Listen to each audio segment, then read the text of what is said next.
Yemotep, Ankouja, c'est Neb, Iti, soyez les bienvenus sur les plateaux de l'Académie de la culture noire kémétique. Aujourd'hui, nous nous retrouvons encore pour présenter, introduire le Wepet Renepet Hub, qui signifie l'émergence et le début de l'année. Le Wepet Renepet GTO Hub, par contre, est la festivité liée à nos ancêtres. Dans la reconstruction du calendrier kémétique que nous avons réalisé, nous avons donc choisi le mois de Amon-Ra. Le mois de Amon-Ra qui est le premier mois. Ces mois commencent du 21 mars jusqu'au 20 avril, le premier mois, le mois de Amon-Ra. Et durant ces mois-là, pour cette année, ces mois, bien évidemment, le 21 mars au 20 avril, c'est une référence faite au calendrier grégorien. Alors, qu'est-ce que ces mois représentent pour nous? Ces mois représentent la célébration des ancêtres et c'est de quoi nous allons parler ce soir. L'année passée, toujours en référence au calendrier grégorien, ceux qui ont été avec nous, nous avons célébré ensemble, disons, nous avons célébré les combattants. C'était une célébration réservée aux combattants qui est partie du 1er décembre jusqu'au 7 décembre, durant lesquels nous sommes vêtus. Nous avons tous eu des bracelets en cuivre pour célébrer notre connectivité les uns des autres. Et aussi pour nous, disons, commémorer, pour commémorer les combattants et nous souvenir d'eux et surtout signaler à cette énergie que nous n'avons jamais, nous ne l'avons pas oublié. Aujourd'hui, par contre, nous sommes en train de parler de Wepet Renepet GTO Hub, qui signifie les mois de célébration des ancêtres, les ancêtres kémétiques. C'est une pratique et aussi liée à ce que nous appelons la libation. La libation dans la tradition kémétique est tout simplement cette fait de se reconnecter à nos ancêtres, à reconnaître nos ancêtres, à célébrer nos ancêtres en versant les vins des palmes généralement utilisés. Avant, on partage les vins des palmes comme à peu près dans la célébration, dans plusieurs célébrations culturelles, mais seulement avant de boire, on commence par verser les vins des palmes par terre. Dans la tradition kémétique, la tradition noire, cet élément, nous avons dans les calendriers kémétiques, réservé ces mois aux ancêtres, c'est-à-dire les premiers mois, les mois de Amon-Ra et les mois réservés à nos ancêtres. Nous allons plus tard parler des ancêtres, mais ici, c'est une explication de ce que nous entendons par cela. Alors, les ancêtres, à travers cette festivité, nous nous reconnectons à travers nous. À travers cette festivité, nous voulons, et cette festivité sera accompagnée déjà dès la semaine prochaine, avant donc la festivité, bien avant les festivités, nous aurons déjà en publication les premiers calendriers que nous avons cette année décidé de publier mois par mois. Et donc, le mois prochain, il y aura une émission qui va aussi suivre toujours dans cette semaine, qui est, lui, la présentation du calendrier kémétique. Et dans cette émission, nous aurons la possibilité de pouvoir lire et enseigner comment lire les éléments sur les calendriers pour faciliter. Et je vous invite nombreux à soutenir. Le calendrier sera disponible sur kachopa.org. Le calendrier est un travail admiratif de la reconstruction d'une Ntumba. Les Ntumba, ça signifie les dessins tridimensionnels, quatridimensionnels de la tradition kémétique, qui ont été recréés, réintroduits, organisés par les Kaneb Semerket Ankh Otep, du sanctuaire de Teouti, Père Ankh M. Teouti, lui qui est le créateur derrière les Keperi, derrière les Ntumba. Et les Ntumba, une partie des Ntumba sera présentée bien entendu dans les calendriers. Je vous invite vraiment à soutenir cette action. Les dessins sont très beaux et vous pouvez déjà admirer certains éléments du Ntumba avec, par exemple, la construction que nous avons Khufu Imhotep Atumra. Et vous pouvez lire, comme vous avez là, vous avez mon Medu Neter. Nous avons disons, l'arc-en-ciel qui représente la tradition kémétique. Et nous sommes du sanctuaire des Tehuti. Et donc, nous avons au milieu Khufu Imhotep Atumra, dont le Medu Neter est présent. Et aux deux côtés, nous avons Tehuti. Tehuti représenté par la bise, tous détenant à leur côté les seaux ou les bâtons, les djeds des Seth. Et bien au-dessus, vous pouvez lire dans les cartouches, nous avons des cartouches. Nous avons dans la première cartouche écrit Khufu Imhotep. Khufu Imhotep. Et de l'autre côté, nous avons Atum Ra. Khufu Imhotep, Atum Ra. Nous allons apprendre, nous avons il y a longtemps introduit que nous réintroduisions la littérature Chesh Medu Neter, la littérature Rani Kemet, la littérature kémétique. Nous voulons être en mesure d'écrire en utilisant notre propre écriture. Nous devons sortir de la dépendance littéraire et culturelle occidentale. Nous devons toujours écrire nos noms, comme vous voyez écrit Kinkila Wamazulu, en utilisant des lettres gréco-romaines. De l'autre côté, vous voyez, pour un premier travail, nous avons les noms Khufu Imhotep Atumra réécrits en Rani Kemet sur des cartouches. C'est un travail exceptionnel que je remercie et que je ne remercie jamais. J'ai dit Douat, Doua Necher et Re Ne Ek Neb Semerket Ankh Hotep. Et donc, à côté, derrière, nous avons les piliers. Les piliers qui ne sont pas des points phalliques comme la tradition grecque veut le dire, mais les colonnes sont les rayonnements du soleil sur Terre. Et derrière, nous avons les pyramides, les pères-mères. Ici, qu'est-ce qu'ils représentent? Chacun de nous est composé à une configuration énergétique qui ressemble à une pyramide. Et chacun de nous doit s'élever jusqu'à devenir un Awsar. Un Awsar est un voyant, parce que la vue de la tradition kémétique est réservée à qui est devenu Awsar. Qui n'est pas encore Awsar regarde, mais ne voit pas. Et donc, chacun de nous est appelé à devenir l'œil qui voit tout, de son propre pyramide. De son propre pyramide, pas des pyramides de l'autre. Ceci met à côté toute théorie de compétition. Il n'y a pas compétition parce qu'on ne peut pas être en compétition avec soi-même. Et donc, ici, nous avons la présentation du Tumba. Il y aura nous allons avoir dans les émissions qui vont venir une présentation beaucoup plus élaborée. Mais ici, j'ai voulu donner un accès pour illustrer la tradition, les soleils levants les soleils levants dont les rayons se reflètent sur les djeds qui sont derrière, à côté des pyramides. Nous avons l'arc-en-ciel qui signifie la fin de la souffrance dans le monde noir. Donc, nous avons affaire avec un symbolisme complexe représentant la double présence des Tehuti, la connaissance. Les piliers djed qui incarnent déjà de par soi Seker. Et la pyramide représentant l'unité Awsar.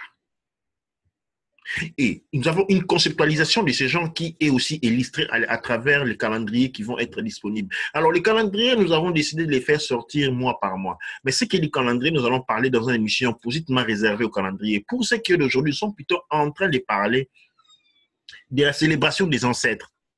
La célébration des ancêtres est un élément très important, un moment spécial dans lequel nous allons ensemble comprendre des faits qui n'ont, je suis sûr, jamais été expliqués. Et là, je rentre dans le vif du sujet, quand nous parlons des ancêtres. Et vous pouvez voir aussi, il y a un autre Médou, il y a un Médou personnel qui a été créé. Vous voyez là, les Neb, Ishem, Neche, Tepi, Kinkela, Mazulu, Kufi, Motep, Atumbra. Là, nous avons écrit en langue gréco-romain, mais après la célébration des ancêtres, les émissions, tout ce que nous allons écrire va être écrit directement en Rani Kemet. Parce que nous devons nous réapproprier de notre propre écriture. On dit cherche Rani Kemet, on est en train de parler de la langue. Quand on parle de l'écriture, on dit les cherche Rani Kemet. Et donc, nous aurons une célébration. La célébration, ces célébrations vont être célébrées en même temps. Nous sommes en train de nous organiser à avoir une célébration pour les ancêtres, les Wepet Renepet, GTO Hub à Paris, à Bruxelles. Nous en aurons dans la ville de Glasgow et aussi à Manchester. Mais j'aimerais rentrer sur des faits beaucoup plus importants maintenant dans la célébration. La célébration part du 21 mars au 20 avril du calendrier grégorien. Dans une émission qui va suivre, nous allons déjà présenter, donner un avant-goût de ces calendriers que je vous invite à supporter l'action. Le calendrier sera disponible sur le site de kachopa.org, comme vous le connaissez déjà. Maintenant, pour ce qui est de la célébration est un ensemble ritualistique. Les rituels est un langage. Et ici, nous sommes en train de parler d'un langage de reconnexion à notre centre de gravité première. Et nous célébrons les ancêtres. Et par là, nous devons répondre à la question qui est l'ancêtre. Cette célébration a une double corrélation. Dans un premier temps, nous devons réaliser que l'ancêtre premier, c'est l'ancêtre qui est porteur de la vie. Et l'ancêtre premier porteur de la vie, c'est celui, le créateur, étant le porteur de la vie. Il n'y a rien qui vient avant lui.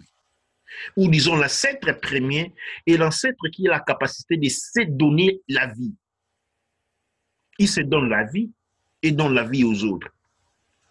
Et donc, l'ancêtre premier est une force féminine. Parce que seul le féminin est à même de se créer, de se donner naissance, de se reproduire, de se produire et se reproduire et de donner production ou de créer aussi les autres, la création. La conscience des ancêtres est concentrée. Sable, on meurt. Quand un sable, corps fait des terres. Quand on meurt, on devient de la terre. Et cette terre, c'est la terre sur laquelle nous marchons. Donc, nous marchons sur la terre de nos ancêtres. Et nous devons maintenant nous reconnecter à cette conceptualisation que quand nous sommes sur la terre de nos ancêtres, nous sommes toujours en connexion avec la terre des ancêtres. Nous sommes ancrés. Et qui sont les porteurs de la vie? C'est les ancêtres. Par cette empremise, nous rentrons en ancêtre premier qui, lui, porte la vie par premier. Et son ancêtre premier, c'est ce que nous appelons la mer Noire. La mer Noire, c'est Mama Wandombe. Mama Wandombe qui est, lui, la conscience de la terre-mère. C'est terre, la terre de nos ancêtres. Pourquoi je dis la terre de nos ancêtres? Vous devez rappeler que dans le mot humanité, le mot humanité vient de la contraction humus. Humus qui signifie terre fertile et noire. La terre entière a pour ancêtre les hommes noirs. Et nous devons apprendre à nous reconnecter à cette réalité. L'ancêtre est la force féminine en première ligne qui existe en deux moments. En un moment passé, l'ancêtre qui est le créateur. En un moment présent, le créateur incarné dans les Mouts. Mouts qui est Tefnouts, la femme. Et donc, nous avons des ancêtres, par corrélation, comme je le disais, à célébrer. Nous célébrons les ancêtres en soi, et par cette célébration, nous célébrons les féminins sacrés Mama Wandombe, qui est la source. La célébration aura lieu dans des parcs, comme nous sommes en train de les organiser. Nous avons pensé prendre des salles, mais je pense que les parcs sont la solution meilleure. Et durant cet événement qui sera bien organisé, nous aurons plusieurs éléments qui vont venir qui vont être exercées. Des cotisations, disons, des demandes de dons vont être lancées, des contributions pour la célébration des ancêtres. Et si nous pouvons participer physiquement, c'est une participation. Et si nous pouvons aider financièrement certaines personnes, choses à être faites, c'est encore beaucoup mieux. Mais les points est dans la participation, nous devons faire don de nous-mêmes à nos ancêtres. C'est-à-dire, pendant tous ces mois, du 20 avril, du 21 mars au 20 avril, tout ce que nous avons produit, tout ce que nous faisons, nous le faisons en nous commémorant les ancêtres. Quand nous mangeons, nous devons nous commémorer les ancêtres. Quand nous dormons, nous devons dormir avec les ancêtres. Quand nous travaillons, nous devons travailler avec les ancêtres. Nous devons rétablir ces liens. Parce qu'après la fin de la célébration, commence la phase de l'exode kémétique. Pour ce qui est de l'exode kémétique, ce sont des choses que nous allons plus définir, préciser au fur et à mesure que nous nous rapprocherons de la date du 20 avril. Mais pour l'instant, ce qui est important aujourd'hui, pour maintenant, c'est celui de nous préparer à cette célébration. Nous n'allons pas venir vers nos ancêtres, ces grands êtres, avec toutes nos pourritures. Nous devons nous préparer comme quelqu'un qui va rencontrer des hommes des honneurs. Nous devons laver notre mental, nous devons laver notre corps intérieur, nous devons laver notre esprit et nous préparer à cette célébration. La célébration des ancêtres va durer pendant 1 mois. Dans différentes villes, il y aura des dates qui seront choisies pour les célébrations. Nous allons essayer d'être tous connectés. La célébration sera faite à plusieurs étapes. Un élément, nous serons, comme j'ai déjà défini, nous aurons la célébration, les rituels de la libation, qui est celui de verser les vins des palmes directement dans la terre pour se reconnecter aux ancêtres. Nous aurons la célébration de la main serrée, c'est-à-dire c'est une célébration durant laquelle nous nous serrons tous la main les uns des autres en faisant un grand cercle ou un long fil pour nous souvenir que nous sommes tous filles, c'est-à-dire ça et ça, sat en aranique, nous disons fille, on dit ça, et garçon, non, fille, on dit sat, garçon, on dit ça. Donc nous sommes tous sats et ça, fille et fils des Bama Wandombe. Et le message ici est très précis. Nous devons sortir, nous éloigner de la conceptualisation, de la configuration spartane du monde occidental de la terre de nos ancêtres. Qu'est-ce que je veux dire par ces détours linguistiques? Je veux dire simplement que nous ne sommes pas des Congolais.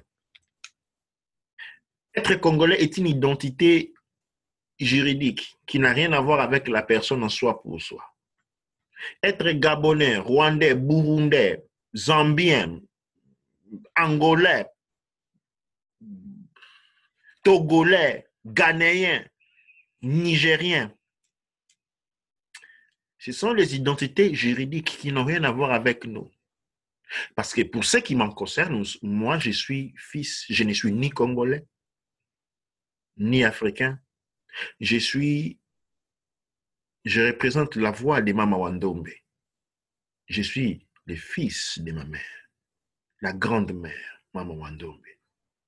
Tefnut, Mahat, Sekhmet, sont ces différents attributs ou manifestations. C'est au nom de cette mère noire, celle qui se tient devant le soleil noir dont les rayons sont dorés, que je parle. Et nous sommes tous sur le continent noir, en parlant de la race noire. Ce n'est pas par discrimination aux autres secteurs raciaux, mais c'est plutôt parce qu'au début, nous étions nous, seuls, les Noirs, sur cette terre.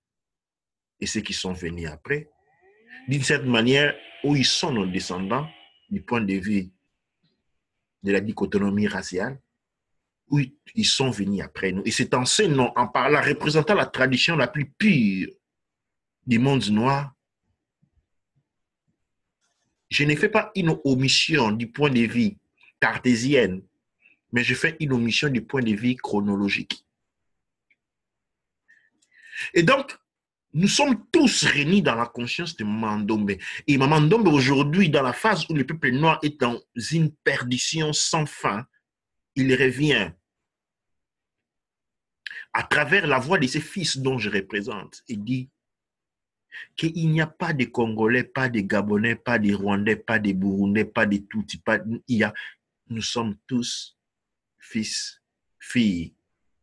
On honore toujours le féminin et fils d'une même mère. Et en tant que tel, nous devons apprendre à nous serrer la main pour que les forces du désordre, les forces de l'inconscience puissent nous libérer de leur emprise. Les troubles, la perdition dans laquelle se trouve le peuple noir, parce que comme j'ai dit dans d'autres émissions, on dit sauvons l'Afrique, l'Afrique n'est pas à sauver. La terre des ancêtres est telle, les ancêtres sont, on ne peut pas les prendre, ils sont indétournables. Parce que les ancêtres sont la source principale de la vie qui remonte à Mama Wandombe. Donc, les différentes expressions telles que Ausetz, telles que Mahat, Sekhmet, ne sont que les différents attributs. Mais c'est plutôt l'Africain, les peuples noirs, les fils de la maman, de la mère noire qui sont à sauver. Et pour ce faire, nous devons nous tenir la main. Doua Necher, Re, Ne, Ek. En te regardant, je vois les créateurs en toi. Doua Necher, Re, Ne, Ek. Doua Necher, Re, Ne, Ek. En saluant ta sœur, en saluant ton frère, dis-lui Doua Necher, Re, Ne, Ek. Signifie en toi, je vois les créateurs. Et le créateur, c'est la mère. Parce que tout fils ressemble à sa mère. Une fille est une réplication de sa mère. À la naissance, chaque fille se sépare de sa mère parce qu'elle devient le créateur en soi pour soi. Mais le fils ressemble à sa mère parce qu'il est la force organisatrice de la création dont sa mère a été responsable. Souvenez-vous, Doua Necher Re Ne Ek. En toi, je vois les créateurs. C'est notre mot de moi de Wanapet répète Jiti Ohab, Doua Necher Re Ne Ek. Quand vous voyez quelqu'un, vous dites Doua Necher Re Ne Ek. Et il répond Ankouja Senem Neb Doua Necher Re Ne Ek. Vous comprenez la dimension. Quand je vous rencontre, je vous salue. Doua Necher, je vous tends la main. Doua Necher Re Ne Ek. Et vous me répondez Ankouja Senem Neb Doua Necher Re Ne Ek. En toi, je vois le Créateur. À travers cette définition, cette affirmation, nous nous tenons les mains liées les uns des autres. Et à travers cela, nous oublions, nous sortons de la confusion dans laquelle nous sommes. Nous devons nous reconnecter en tant qu'une seule conscience, en tant que la conscience de la mère noire, de la grande dame noire, qui lui est le point de départ de toute création, de toute manifestation, sauf du monde de l'inconscience.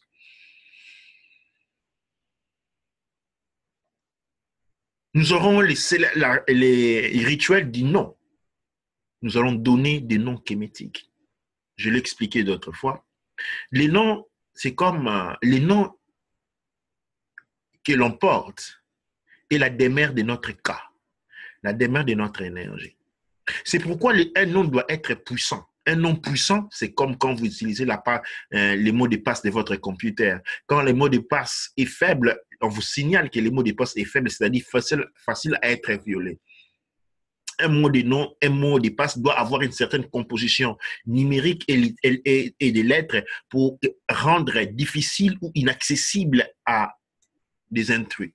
De la même manière, un nom doit y avoir, et les noms, c'est la demeure de votre cas. Une partie de votre cas, une très grande partie de votre cas est mise à l'intérieur de la configuration sonore et phonétique dit les noms. C'est pourquoi les noms doivent avoir une identité culturelle très importante, parce que sinon, votre cas est exposé. Quand vous vous appelez Jean-Claude Matamba, vous avez un nom exposé, c'est-à-dire qui est de la tradition Mata, mais Jean-Jacques, c'est-à-dire Jean-Claude, Jean-Jacques, ce qui est de la tradition, toute personne spirituellement élevée ou toute autre manifestation de ces mondes-là a accès à votre cas, a accès à votre énergie. Les noms est quelque chose de très mystique parce que les noms protègent. C'est pourquoi nous avons souhaité, dans la tradition de l'Académie de la culture noire, donner des noms des ancêtres qui ont précédé les temps les plus lointains. Parce qu'il s'agit d'avoir un nom dans la configuration phonétique et énergétique en fait quelque chose qui protège votre cas de tout intrus. Et ceux qui voudront, ceux qui désireront passer à un nom différent, on ne vous demande pas de changer de nom. On vous demande d'avoir un nom kémétique et de manière à ce que votre énergie soit transportée de là où il est, à votre nom, par exemple, Pierre Malouaka, et être transféré en un nom de votre choix, mais un nom traditionnel ayant des origines puissantes, de manière à ce qu'il puisse protéger votre cas. Nous aurons la célébration, beaucoup d'autres célébrations. Nous aurons la célébration de la nourriture où les moutes vont partager la nourriture et qui rappelle encore l'union. Hein? Dans cette programmation, nous avons choisi pour la nourriture, nous allons demander aux personnes de chacun apporter un plat de chez lui, quelque chose à manger, qui est préparé avec vos mains, avec beaucoup d'amour, et que maintenant ces plats vont être mis ensemble et maintenant les gens vont manger tous ensemble. Une fois encore, pour rappeler la connexion, la connectivité qui est caractéristique du monde noir et la chaleur qu'elle relâche. Nous aurons d'autres rituels qui seront, par exemple, des rituels de passage, des rituels de déconnexion.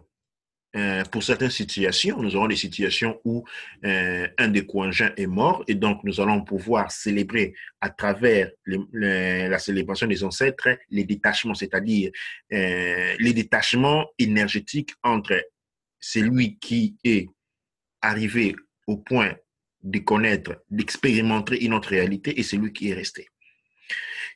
Et plusieurs d'autres choses vont être organisées durant ce jour. Mais pour ce que je vais les citer, c'est les plus éléments, disons, les plus grands rituels qui vont prendre part à cette célébration. Après la célébration, après les mois, nous aurons commencé maintenant la phase de l'exode, de la préparation de l'exode kémétique qui va déjà qui va déjà commencer de l'intérieur vers la fin de répète, GTO Ab, c'est-à-dire les mois de célébration des ancêtres. Les mois de célébration des ancêtres, je répète, en phase de clôture, se représentent aussi une libation, c'est-à-dire ces mois ici, c'est un mois complètement réservé aux ancêtres. Et donc, pour ceux qui ont des questions par rapport à tout ce que nous avons défini, je vous invite à nous contacter. Et dans cette semaine et jusqu'aux semaines qui vont suivre, beaucoup d'émissions qui vont suivre pour donner encore plus d'éléments par rapport à ce que nous sommes en train de dire. Je sais que c'est une préparation, une festivité, une célébration de ce genre et une des premières dans son genre. Et donc, nous vous invitons à nous soutenir, de venir nombreux.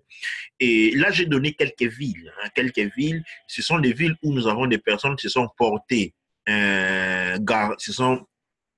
volontaires de vouloir organiser. Ils ont senti les besoins d'avoir cette célébration aussi chez eux. Et donc, ils se sont portés garants à vouloir pratiquer cela. Alors, nous donnons toutefois, nous ouvrons l'opportunité à toutes les personnes vivant dans d'autres villes et du monde, sur Kama, surtout, j'interpelle beaucoup ceux qui sont sur Kama et en référence, pas de référence sur tout Kama. Jusque-là, je n'ai pas encore planifié la célébration sur Kama, mais ceux qui seront sur Kama, ceux qui sont sur Kama, je vous invite à me contacter. Je vois déjà certaines personnes qui vont me contacter automatiquement, qui sont déjà en train de me contacter automatiquement. Et nous pouvons organiser la festivité, le festival. Pourquoi? Parce que ce festival va nous doter de beaucoup d'énergie. Ce festival va nous ouvrir les yeux.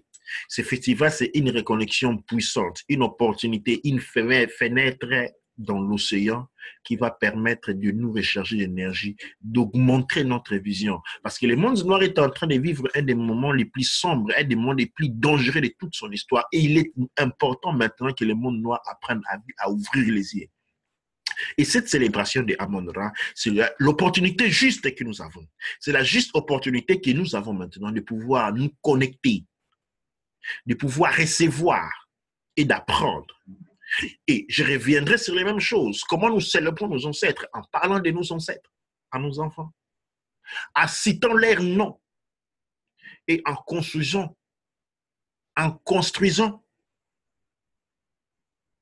sur leur terre pour marquer leur passage. Ça, c'est un élément très important. Beaucoup vont me dire, nous avons essayé de construire, ça n'a pas marché. Ça, c'était l'ancien monde. Aujourd'hui, nous sommes orientés dans un nouveau monde caractérisé par une énergie complètement différente. Et donc, nous vous invite, nous sommes des animaux, nous sommes des êtres des communautaires. Et donc, tout ce qui est fait dans l'esprit de l'esprit personnel tend à échouer. Nous ne sommes pas des Wazungu. Nous ne fonctionnons pas individuellement. Les Wazungu communautairement échouent. Ils ont fait l'Union européenne, c'est la pagaille, vous êtes en train de les voir. Ils ont voulu faire l'Union pacifique, c'est la pagaille, vous l'avez connu. Mais nous autres, dans l'individualité, ils excellent. Okay? Nous, par contre, nous fonctionnons de manière un peu différente. Dans l'individualité, nous échouons. Dans la communauté, nous excellons. Mais la communauté a été pourrie, la communauté a été gâtée parce que nous sommes sortis de notre champ culturel et c'est qui nous a plongé dans une inconscience. Cette inconscience-là, qui est inconscient fait du mal. C'est comme ça dans la tradition noire, quand vous parlez lingala, par exemple, quand on fait quelque chose de mauvais, on dit osa mutute. Osa kobanza loko la mutute, c'est-à-dire, tu n'es pas un être conscient. Parce que Muntu signifie un être de configuration consciente. C'est une configuration énergétique qui caractérise la définition Muntu et non un état d'être ou un état de manifestation physique. Être Muntu, c'est un état de conscience encadré selon la loi, impartie dans le fonctionnement du cosmos. Quand on agit hors de cette loi-là, on n'est pas un Muntu. Un Muntu, ce n'est pas un titre. Que moi, je suis un Muntu parce que je viens de l'Afrique. Non, c'est un état de conscience encadré. Et donc, c'est à travers cette compréhension-là, c'est à travers cette saisie-là, aujourd'hui, nous sommes appelés à devenir des Muntu parce que nous nous avons perdu cette voie depuis il y a longtemps. Il y a très longtemps que nous avons arrêté d'être des Muntu. Et le Muntu est conscient. Et qui est conscient ne fait pas de mal. Or, nous avons abandonné la terre de nos ancêtres, de gré ou de force, mais par inconscience. Des forces, parce que l'on a perdu la connexion avec les ancêtres et on a perdu la conscience et donc on est devenu faible. C'est moi nous offre cette opportunité de nous reconnecter à cette essence-là, de nous reconnecter à nos ancêtres, de nous redevenir des Muntu, parce que nous ne sommes pas des Muntu. Nous ne sommes des Muntu par rapport à une définition littéraire occidentale qui définit les Muntu signifie être de configuration énergétique consciente et encadrée. Or, nous avons perdu cet état de conscience. On ne peut pas être esclave et conscient. On ne peut pas être colonisé et conscient. Nous avons perdu cet état de conscience. L'émergence répète, nous rapporte à cette réalisation. Et nous tend la main, une fenêtre qui nous a été ouverte. Je définirai les éléments sur cette fenêtre plus tard. Mais une possibilité nous a été offerte de redéfinir des mondes. Et pour cela, nous devons passer à travers les rituels, les Renepet. Ce rituel qui va nous connecter à nos ancêtres. Ce rituel qui nous reporte à l'authenticité. Ce rituel qui nous donne les clés pour notre transformation intérieure et par conséquent notre transformation extérieure. Le monde extérieur est un reflet du monde intérieur. Et aussi longtemps que le monde intérieur n'est pas organisé, le monde en dehors ne peut être changé. Et voici, nous nous présentons aux portes de cet exode kémétique.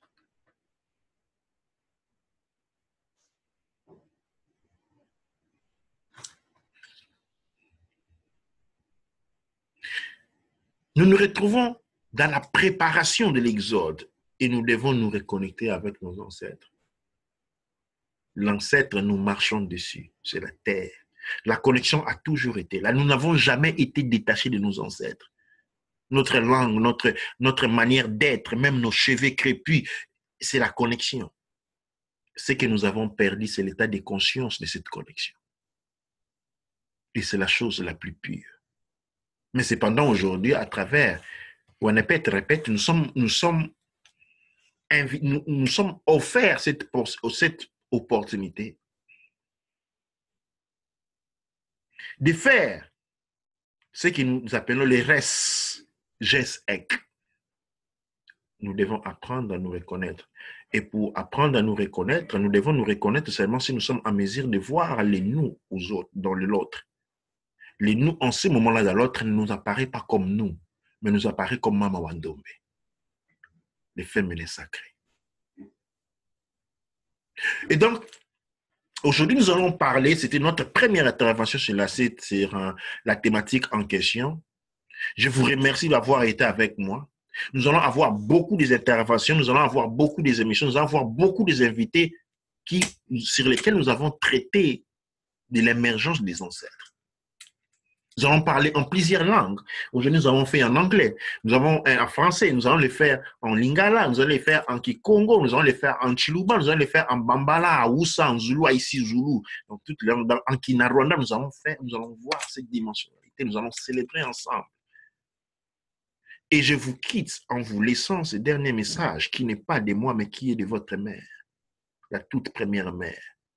Pour ne pas parler de votre créateur, nous parlons plutôt de mère que de créateur. Parler des créateurs, c'est un rapport froid, un rapport de supervision. Nous parlons de notre mère. C'est lui qui nous a générés, pas créés, mais générés de soi. Qui est celui? Gardez à votre gauche. Qui vous trouvez, dites-lui. Doua de Tché, Ré, Né, Ek. En toi, je vois la mer Noire. Regardez à votre gauche, dites Doua de Tché, Ré, Né, Ek. En vous, je vois la mer Noire. Que la fille regarde, la fille regarde sa moutse, sa mère, et lui dit Doua de Tché, Ré, Né, Ek. En toi, je vois les créateurs. Et que la moutse regarde sa fille, la sat, et lui dise Doua de Tché, Ré, Né, Ek.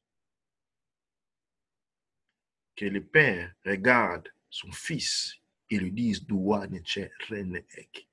Et que le fils, le sa, regarde son père et lui dise Doua ne Tché, Ré, Né, Ek. Et souvenons-nous qu'à la base, nous sommes sortis d'une seule même mère. Et que le monde noir, dans le monde noir, il n'y a pas de cousins. Ce principe est complètement étranger à la culture noire. Nous ne sommes que des frères et des sœurs de différentes voies. Dua Necher, Dua Amon-Ra, Dua Neb-Er, Cher. Amasu Empa Emra Sangsu.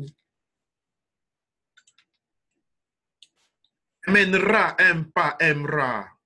Aou Kuaura Manketipa Erura. Shem Em Otep.